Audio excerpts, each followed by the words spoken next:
Hello, and I hope this video finds you well. It is Saturday, 9:32 a.m., December 21st, 2019.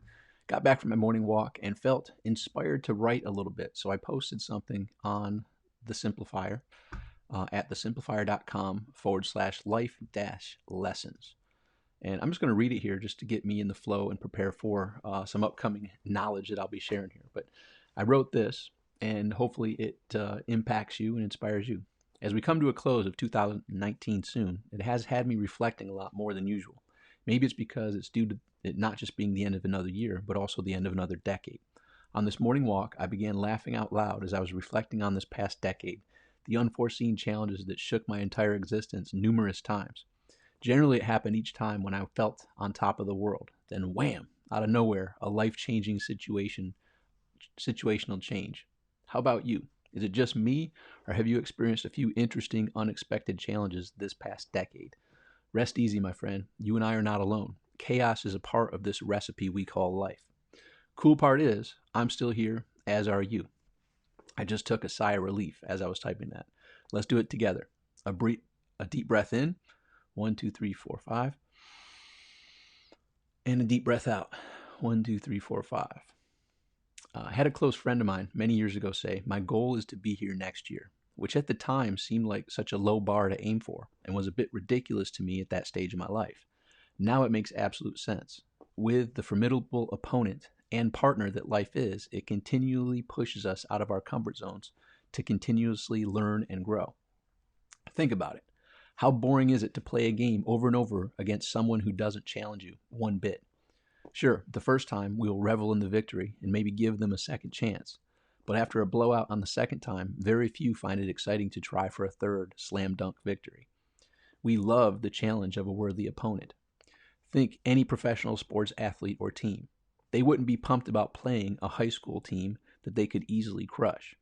They want to go after the person or team that is actually favored to beat them, then show the world an underdog victory, dethroning the champion.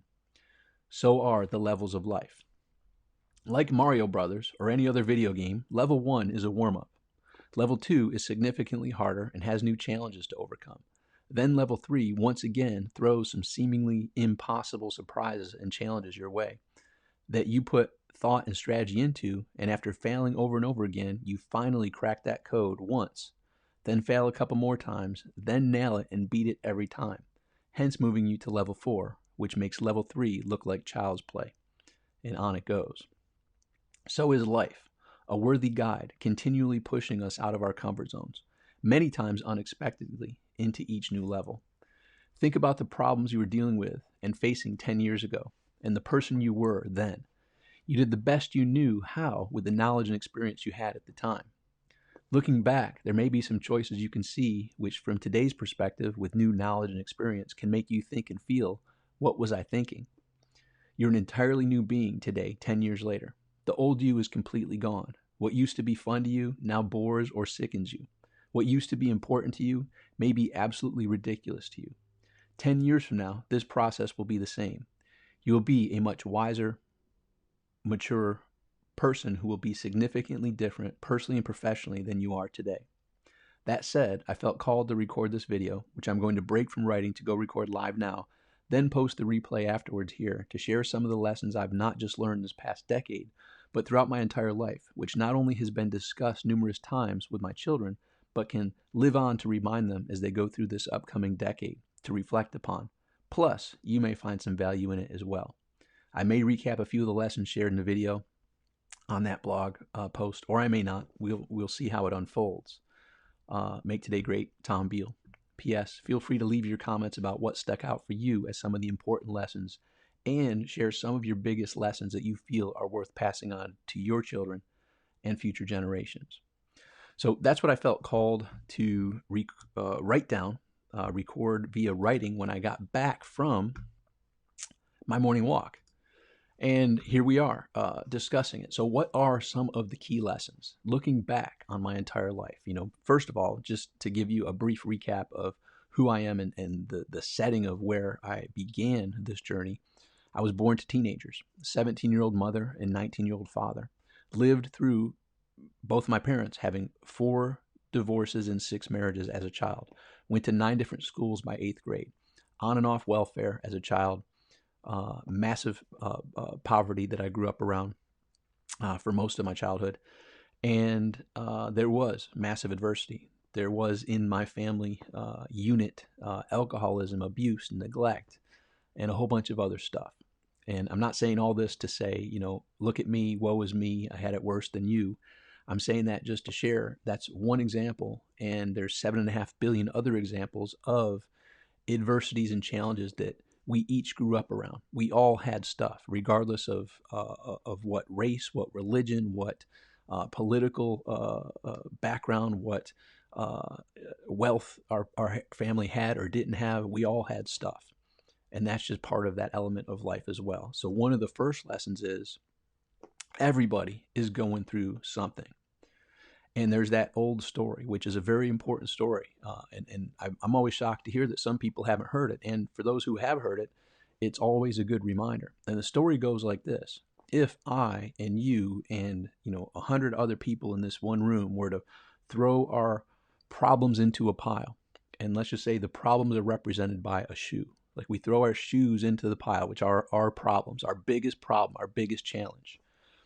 After we look at the pile and see behind the facade of social media, behind the facade of the masks that we each wear as human beings, and we see behind that and see the challenges and difficulties that you are dealing with, that the person next to you is dealing with, that the person over there is dealing with. When we look at those and we look at our problem, most times we will say, hey, you know what? I'll just take my problem back. Thank you very much. And why is that? What's the moral of that story? A, everyone is going through some stuff, difficulties, challenges. And this is from, all walks, no differentiation. As humans, everybody has stuff going on. And when we look at that stuff and we can see it, and I've peered behind some of the most successful entrepreneurs of our day and age, and their stuff would knock your socks off, like what they're dealing with. And there's a quote that says, higher levels equals higher devils. The bigger, more money, more problems. It's said in many different ways, and it's true. The problems that we dealt with 10 years ago, we look at now and laugh. The problems that had us on our knees because we know so much more with the knowledge and experience that we have. Yet the problems we face today, are much larger. It's that levels that I talked about in the video games. So we were at a new level. So the higher the level, the higher the challenges. And so that's one aspect of the shoe example. The other aspect is we're comfortable with ours. Like we know and understand how to not only deal with it, but how to hopefully put a plan and strategy in place to get to the other end, to get out of that difficulty, to get out of that challenge. Others, we just don't have any clue. Like if we were to jump into, there's those movies where, people go to sleep and they wake up in another person's body, and they look in the mirror like, wow, and they're dealing now with that person's life. No one knows your life better than you. No one knows my life better than me. If I were to switch places with you, I would be in a world of trouble, and vice versa. And that goes for everybody because we're all in our own little comfort zone, and all these years have built us up, comfort zones personally and professionally. And so when we see all the other problems, we're like, you know what? I'll just take my problem back. So the first important lesson is, regardless of external appearances, regardless of whatever level of success someone has or does not have, nobody is immune to chaos or challenges or difficulties. Everybody has them. That's part of this endeavor we call life. So that's the first lesson. Then the next lesson is, I found through studying and working with some of the best, minds of our day and age, this one in particular, after working and training with Tony Robbins. I was in Tony Robbins' Platinum program, and we went to Fiji and was there at the first oneness blessing that happened in Fiji at Tony's Island, Namali, that had ever occurred outside of India. And while we were there, there plus, Unleash the Power Within and some other trainings and all the audios and videos that I had from Tony, I noticed from his teachings and Jim Rohn's teachings that there are some human common elements. And from my story, they're applicable to me, and from your story, they're applicable to you as well. And those are, am I lovable? Am I worthy? Am I good enough?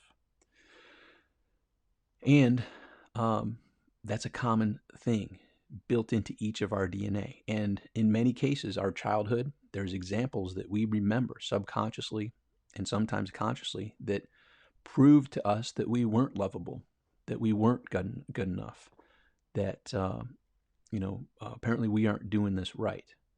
So from those early experiences, those can be ingrained into us that I'm not good enough, I'm not lovable, I'm not worthy. Well, the reality is you are good enough, you are lovable, and you are worthy.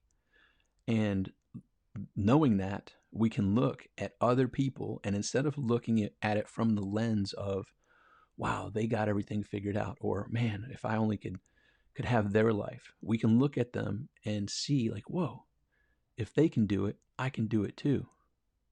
To a degree, right? Like, now I wouldn't, obviously this uses proper discernment. Like, I wouldn't look at Shaquille O'Neal or Michael Jordan or LeBron James and say, hey, if they can do it like that, I can do it like that too. Basketball, like, I just don't have the build, I don't have the height, I don't have the dedication and commitment for that particular sport. However, I did wrestle, and I looked at mentors of mine back in the day. Dan Gable was the premier mentor, and I was like, whoa, now he is a specimen of discipline. I mean, after he won the Olympics, he went out for a run, like a 5-mile or 7-mile run, like, didn't take a break. The guy is dedicated and committed. And if you look at any of the other names I just mentioned, LeBron James or Michael Jordan or Shaquille O'Neal, the dedication and commitment that they each put into their sport. And that's a sport, that's an athlete. But same thing applies to business owners. Same thing applies to people that have amazing family life and have the happiness, right? Happiness takes work, believe it or not. I don't know the statistics, but if you look around, the statistics are high. The statistics, that was a hard one to spit out. The statistics are high in America of many people taking anxiety and depression drugs because, society kind of pushes you down this path of judging yourself against others. So that's a long way to wind back to saying you're not here competing with anyone else on this planet. The only person that is your worthy opponent is looking back at you in the mirror. So others may appear to be further down the path for you. And guess what? Let's use that example. If we're climbing a large mountain, I won't use Mount Everest because that's, it seems like everybody's doing it now, but it's still a small percentage of society that goes to Mount Everest. But let's just call it a worthy hill, a worthy mountain. Someone that started before you obviously is going to be further along the path. And you can't look at them and say, oh, I hate that person who's further along the path. Like, they just started earlier. They just started a bit before you did. They're no better. They're no worse. They just had, an earlier start. So you can't look at the people ahead of you in the mountain with disgust or hate. You can look at them with inspiration and say, man, look how far they are, and here I am facing this big challenge.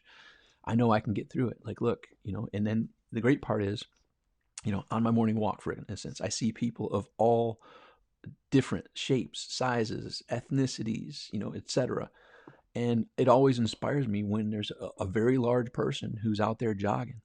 And it's kind of a kick in my own butt. Like, look at them, congratulations for recognizing it's time to change the trajectory of their life. And they're out here putting the work in. And it just inspires me all the time, and I'm like, I'm fortunately fairly fit, yet there are comfort zones in that. And there are things that I know I could do and I probably should do that I'm currently not. And it inspires me to see other people. And by the way, in our neighborhood, there's a dude that's 95 years old. He goes to the pool every day and does a little workout in the pool. And Charlie, he's awesome. He inspires me. There's an 88-year-old woman up the way here who walks. She actually passed Wanda and I. Wanda and I walk at a rapid pace. One day, this old woman zipped past us, and she's from our neighborhood. She stopped and talked to us. She's 88 years old. I saw her out walking at a super fast pace. They probably outpaced me right now still, and possibly you. that stuff inspires me, right? Our only limits are the limits that we place on ourselves, which come from my perspective, comfort zone. So, those are a couple lessons that shine true. So, in today's day and age of social media, this is a brand new stuff, ladies and gentlemen, and our children are going through this. And let's be honest, like, it's addictive. They have billion-dollar companies that bring in the best psychologists and the best programmers and the best designers with one goal: to get you and I addicted. And if they can get us addicted, guess who else are getting addicted? The children. And the children are addicted to the endorphins that come from a like. Whether it's on, the kids aren't on Facebook anymore, but they're on Instagram, whether it's on Snapchat, whether it's on TikTok, whether it's on whatever's going to be the next thing. It's like, the same things that connect in our brain. If you and I were to do some drugs, that's the drug, the same response that they get from the likes. And guess what? There's bullying on social media. Guess what? There's kids that take their own lives because they felt unworthy, they felt unlovable, they felt not good enough due to likes, right? So, and what is this? This is the facade of the social media, which appears that everybody's life is amazingly perfect. There's no issues, there's no problems, there's no challenges. My life is amazing, blah, blah, blah. Look at me. And we as adults have a hard time discerning the truth, right? Think about the media. Think about the controversy of false agendas and false news and false ulterior motives. People of our age, I'm 47 right now, older and younger, have a hard time discerning truth from false. Think about the children. Do you think they are able to discern at the age they are, with the knowledge that they have, the experience that they have? They don't know how to discern obvious, blatant lies from truth, and how to find out if they are truthful or not. So the children are in this world, ladies and gentlemen. We have to help them with their discernment and help them understand that not all they see, not all they read, not all that appears on social media or in news or whatever is true, right? There are agendas, there are propaganda, there are things going on that twist it to whoever's side. So that old saying of, there's three sides to every story. There's the one person's story, there's the other person's story, and there's the truth. It's somewhere probably between the two stories. So there's some big lessons here. But the main one of this is, don't compete with any other about, appearance, about wealth, about happiness. The only person that is my competitor and is my goal is to be a little bit better today than I was yesterday is the person looking back at me in the mirror, right? That's the only thing that matters. So in athletics, my son played football. My daughter, my son's a senior. My daughter is a cheerleader. There's always going to be someone who's further up the mountain. There's always going to be someone who can do the things that you can't currently do. And that's not meant to beat yourself up. It's meant to inspire you and say, hey, if they can do it, I can do it. How can I get the proper guidance? How can I get the proper mentorship? How can I put in the extra time, effort, and energy to hone my skills to be a little bit better, to get to that next level? I was a national bicycle champion, freestyle tricks on bikes. I continually had to find somebody who knew the tricks that I wasn't capable of doing, because I would see them do it, which would help me understand, okay, it's possible. It seemed impossible. It's possible. They can do it. They're not that much better than me. Okay, what are the nuances? How are they doing it, and how am I not doing it? What do I need to attempt next? What do I need to tweak, to modify, to iterate? And that's the way to do it in sports and in business. And looking at others in business, let's look at it. On Facebook, Instagram, and all this other stuff. It seems like everybody's just printing money. Everybody's got duffel bags of money. Everybody's Floyd Mayweather, right? Well, it's not the case. But there are people that are further along the mountain who may be getting better results than you are at this particular juncture.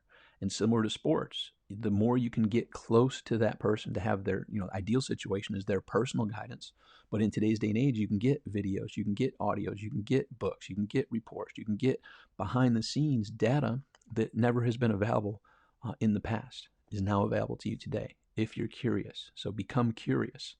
What are they doing? How are they doing it? What are some tweaks and modifications that I could do to improve my results, to get from where I am to where I want to be? So in that vein, another lesson is find a proper mentor. I used this without even knowing it back in my bicycle freestyle days when I was a teenager.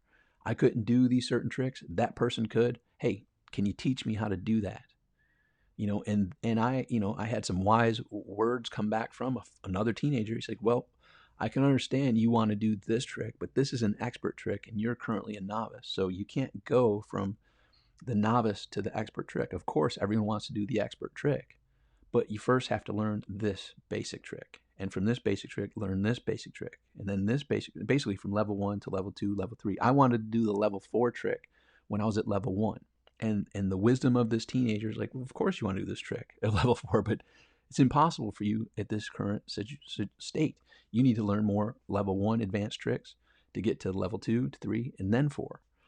And I just want to learn level 4. Well, same thing applies to business. Everybody just wants to go make their first million.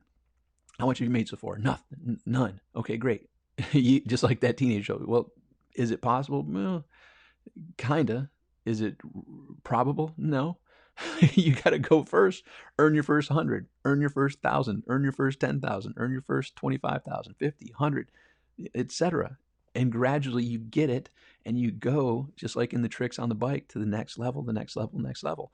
And then once you reach the million plus stage, the old adage, once you make your first million, the second one's easier, right? So once you nail that trick, and you fail a couple more times, you get it. Once you get it, it's like tying your shoe. You just know how to do it now. Now, that said, in business today, unlike days of past, the one thing that you can definitely count on is change. What worked last week isn't guaranteed to work this week. What worked last year probably has no chance of working this year. It's adapting and changing at such a rapid rate. And for people who aren't willing to step out of their comfort zone and into uncertainty, and instead of being fearful of change and fearful of adaptation, expect change and are willing to continually have your finger on the pulse to see what's working, what's not working, and continually iterate. Ideally, once again, going back to the other lesson of having the mentor who is there to bounce those ideas off you. And by the way, the mentors, like myself, I deal with numerous multimillionaires who are highly successful, yet they still don't get a pin that alleviates them from any chaos or challenges, personally or professionally. So I'm their confidant. I can hear and understand in a non-judgmental situation what their predicament is, and hear it, not flip out. They can't share these things at a family picnic. It would blow people's minds. It'd be like trying to convince a 3-year-old, teach them chemistry or physics. It's just problems and situations that until you have those, you can't go back and talk to someone who hasn't experienced it. So I'm their confidant. I hear these things, which other people, they're like, oh my God, the world is ending. I'm like, okay, now that we know this, what's the next step? Okay, are we changing the destination, or are we modifying a little bit? Or are we just going to improvise, adapt, and overcome and figure a way around this current seemingly insurmountable obstacle? Yet we've always overcome all of the seemingly insurmountable obstacles up to this point. So rest easy. You're a kick-butt problem solver. And by the way, I'm saying this to you. Look at your life. You're still here. You've overcome these seemingly impossible surprises. So congratulations. You are a kick-butt problem solver. And more problems will be coming your way to bring you to the next level of the problem solving that's waiting for you. So thank you. All right. So another big lesson. I talk with my kids about this. And this is a quote from Henry Ford. By the way, I have no notes. I have no agenda other than just rattling off some important lessons that I feel are important for my children and hopefully important to you. Another important lesson that I've talked with my kids about many times, but it's a great reminder, is a quote from Henry Ford that says, whether you think you can or think you can't, you're right. Now, it sounds quaint. It sounds, okay, I've heard that before, but there's a difference between hearing it and understanding it at a deeper level. Think about it. Whether I think I can or think I can't, I'm right. Back to the bicycle freestyle trick. Prior to having that mentor who could accomplish that trick, I'd look at it on a video and say, holy cow, that is impossible. There's no way I can do that. That is beyond my skill level. And at that particular juncture, guess what? I was 100% right. There was no way I was ever going to do that. There has to be a shift from it going from impossible to maybe I can, to the maybe. What if I could do that? What if I could get this guidance and learn that?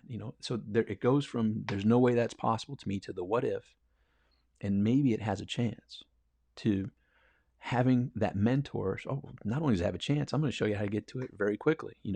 I saw what you're trying to do and you're doing it all wrong. Here is the way to do it. Watch me. And then I'm going to go step by step to show you how I just did what I did. And with that fine tuning, I went from no way can I do that, which at that point, the quote was true. Whether you think you can or think you can't, you're right. I didn't think I could. Therefore, there's no way I would, even if I attempted it, I wouldn't be able to nail it.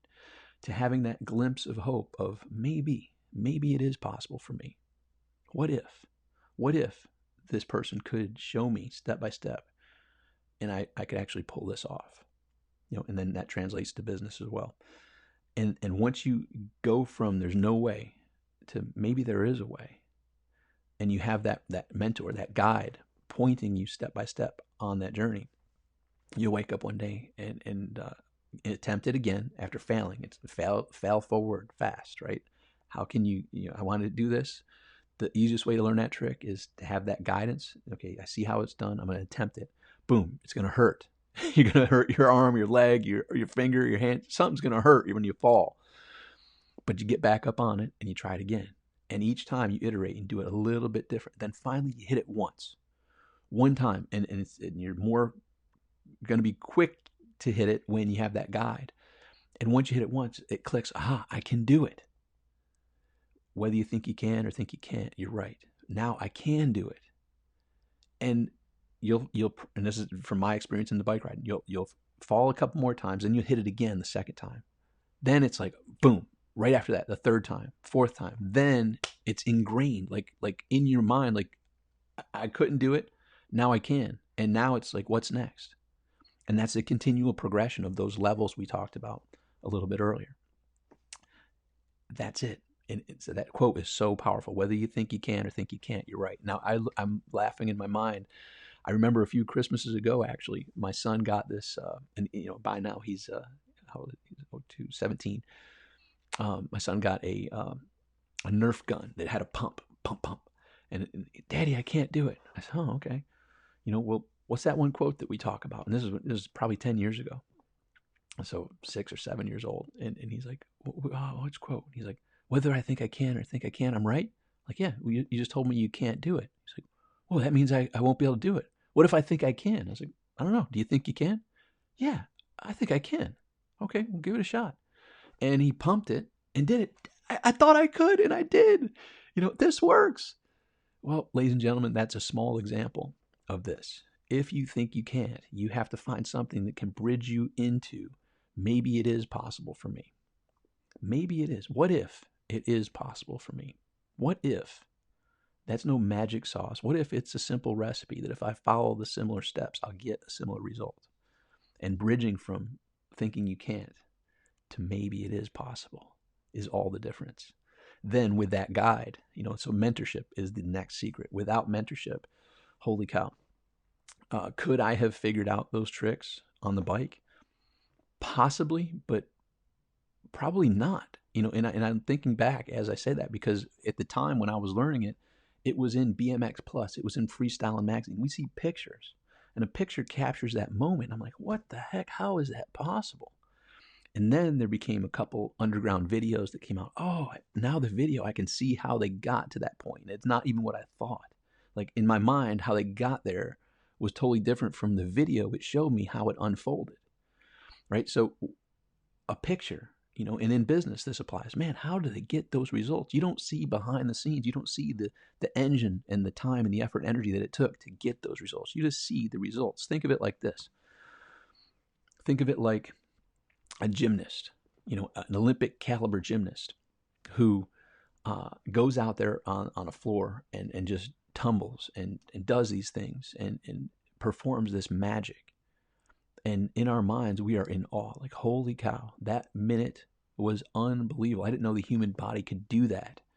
Well, what we didn't see is the, 10-hour days for a decade that person went in to be able to perform that magic in the minute that we saw, right? And that's what happens in business. We see the snapshot, and very few times do we see behind the scenes, right? So mentorship definitely speeds up that process of getting you from where you are to where you want to be.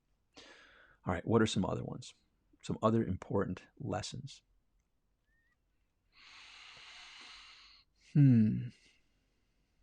Okay, Napoleon Hill has several quotes. One, whatever the mind of man can conceive and believe, it can achieve. So he used man, that was a long time ago. Whatever the mind can conceive and believe, it can achieve. So the mind conceives an idea, believes that it's possible, which ties back into the other quote. You can achieve it. Now, what does that mean? From my experience, I've learned we have a self-regulator within us. Think of like a car that is meant to go super fast, but it has a regulator. And no matter what we do, no matter how much we press that gas, it's going to stop at that particular speed, that particular RPM. We have an internal regulator, which gives our mind, like, how that quote unfolds. Like, we aren't able to conceive the idea if we're not ready for it yet. So when our mind comes up with, I want to do that. That now is past the self-regulation. We now believe it is somewhat possible for us.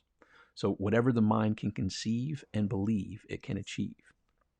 So that's my interpretation of that particular quote. There's another quote from Napoleon Hill that's also important, which is this: every adversity carries with it the seed of an equivalent or greater benefit. And as I talked about in the very beginning, in this life, chaos is a part of the journey. None of us get a pin that removes us from chaos, difficulties, challenges, obstacles. Matter of fact, each year the challenges and obstacles and surprises get bigger. So we can reflect back on that. Quote, to see it true in our past. Look back on the most difficult and challenging adversities that you faced in your past. The ones that you thought, this is it. There's no way I'm getting out of this one. This is the end all. Nothing's worse than this. And look at the quote. Every adversity carries with it the seed of an equivalent or greater benefit.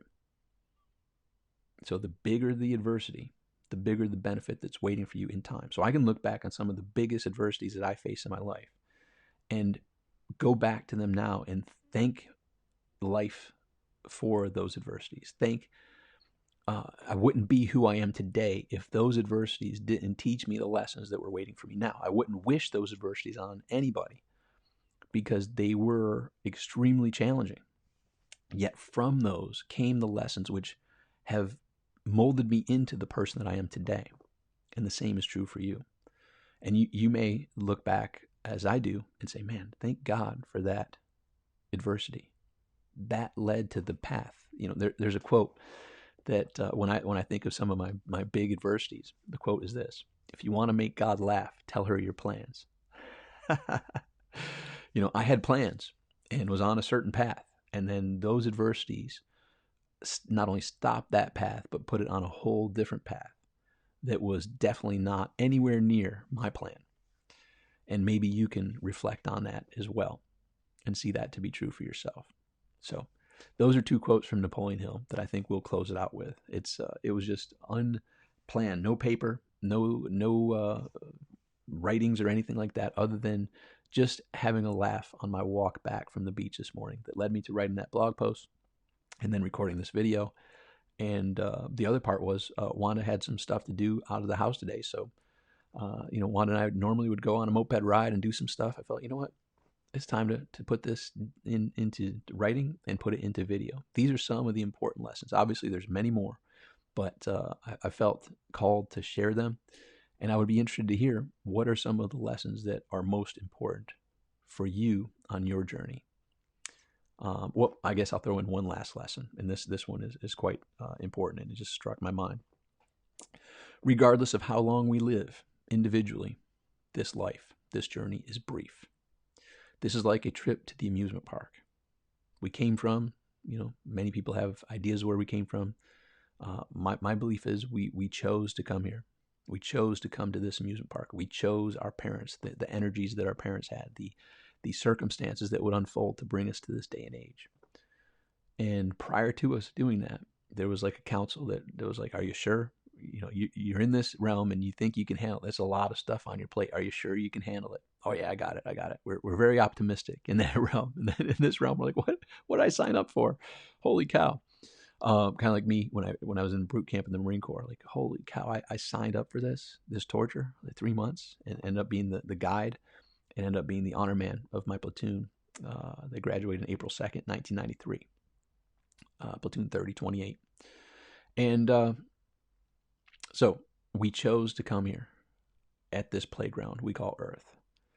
And we each have our start and end. None of us get out of here alive. And here we are coming to the close of this decade. This decade went by like that for me. How'd it go for you? My thought is the next decade will go even quicker. But the bottom line is, just as I mentioned in the writing, my goal is to be here a year from now. My goal is to be here a decade from now. So much can happen in a decade, and a lot of it is out of our control. We can choose to control our thoughts, our words, our actions, which by default allow us to also control our emotions if we so choose. And in doing so, there's a lot that's not in our control. However, we can control our thoughts, our words, and our actions. That said, knowing that this journey is brief, I lost my parents to cancer in 2007. My mother passed at 52. In 2009, my father passed at 56. Diagnosed and gone in a very short order. But I was able to spend time with them. I was with both of them for their last breath. And it gave me clarity that, holy cow, they were healthy just a few short months ago. They got the diagnosis and were gone. And I'm sure you may have some family or friends that are no longer here, as I have as well. And what I've learned is this journey is brief, regardless of how long we live. Sure, I've got Charlie up the road that inspires me, who's 95. I got the woman who's 88 that inspires me, But there's no guarantee of when we check out of this amusement park. So knowing that this journey is brief, I live under the philosophy that, while I'm here, I'm going to ride the rides. I'm going to do my duty to get clear on what I want to do. Like at an amusement park, think about it. Get there. I reminisce when we went to one with me and my kids into this roller coaster one in Ohio. We got there right before the gates open. We're excited. Okay, when we get in, which the first one ride we're going to ride? Okay, and then we're going to probably ride it again. And then we're going to go over here and ride this one and this one. And we maximize that day. And at the end of the day, we were there. The gates were closing. We high-fived and said, no one had more fun than us today. At the end of this journey of this amusement park, with the people that I'm around, I want to high-five them and say the same thing. No one had as much fun. No one went for it like we went for it. And that is my hope for you, that you live to the fullest in this life. You live an intentional life, full of joy, full of happiness, full of adventure. For me, I have 3 drivers. Everything I do brings joy, adventure, and passion with it. And my hope is that you don't have regrets at the closing of this amusement park ride we call life, this journey we call life, that you have amazing memories, a big smile on your face, and ready to high-five the people that were around you. Say, man, we went for it. Nobody had as much fun as we did. We went for it. So that requires stepping out of your comfort zone. So go to the URL. If you're watching this video, if I post it on that page, post your lessons below. What resonated for you? What are some lessons that you have that I didn't mention here that you feel are important as well? And then, make a commitment to say, you know what? Life has, whatever's happened has happened. Now it's time for me to put a plot twist in my life where I'm going to be clear on what I want. I'm going to take the actions that I know are mine to take. I'm going to be someone who isn't going to dilly-dally at this amusement park. Because we saw people, hanging out, eating ice cream, and didn't ride as many rides. We'd see them in our passing throughout the whole day. We know for a fact they didn't get as much joy or excitement of that amazing experience as we did. So it comes from being clear. We were clear. Each ride, okay, where are we going next? Okay, great. Where are we going next? Okay, we're going to eat. Great. We're going to stop quick. We're going to eat quick, and we'll get back. And when we're done eating, we're going to go here, right? And it was all an exciting plan. And it really boils down to some of the lessons from that amusement park. What's next? Where are you going next? What's the next chapter, personally and professionally? What's the next chapter in your health? What's the next chapter for your key relationships? What's the next chapter for your financial situation? It's time for a big plot twist, ladies and gentlemen. You ready? Get ready for the journey. This is the beginning. I'm making some big changes in 2020. It's no more, it's getting that burning desire, that clarity of where I'm going next, what I'm doing. And the train's moving. People are either going to be on it or not on it. That's fine with me. But when you're with me, amazing things happen. So leave your comments below.